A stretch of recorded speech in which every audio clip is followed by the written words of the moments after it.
কুমিল্লা দেবিদ্বারে হাসনাত আব্দুল্লাহ দাঁড়িয়েছে। তার বিপক্ষে যে বিএনপি প্রার্থী ছিল বা আছে, তার যে ভয়ানক একটা হুমকি দিল, এটা থেকে আন্দাজ করে নেন যে বিএনপি ক্ষমতায় আসলে জিতুক বা হারুক, আপনারা কোন পরিস্থিতিতে থাকবেন। আগে ভিডিওটা দেখেন। তার যদি এখানে ক্ষমতায় উনি নাও থাকে, কিন্তু ক্ষমতায় মেইন ক্ষমতায় যদি বিএনপি থাকে, তাহলে উনি কি করবেন ওনার মুখে শুনে নিন। ক্ষমতায় বিএনপি থাকে আর যদি আপনারা অন্য দলকে ভোট দেন, আমি কিন্তু আপনাদের কাউকে ছাড়বো না। ঘর বাড়ি সব পুরায়া সরকার করে দেবো। আমি কিন্তু কথা খুব পরিষ্কার বলতেছি, এটা মনে করেন আমি ভয় দেখাচ্ছি। আমি পরিষ্কার করে বলেছি, কথা আপনি রেকর্ড করে বলে দিতে পারেন, যে ফেসবুকে ছেড়ে দিতে পারেন, আমার অসুবিধা নাই। আমি এটা মিন করতেছি। সুতরাং আমাকে যেন অপমানিত না হইতে হয়।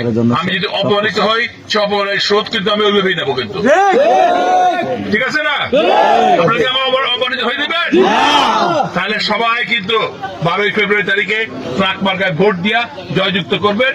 মঞ্জুর হাসান মুন্সিকে অপরাধের হাত থেকে রক্ষা করবেন, তারেক রহমানকে সরকার গঠনের সহায়তা করবেন, গুণাগার পার্টিদের সহায়তা করবেন। বিসমিল্লাহির রহমানির রহিম।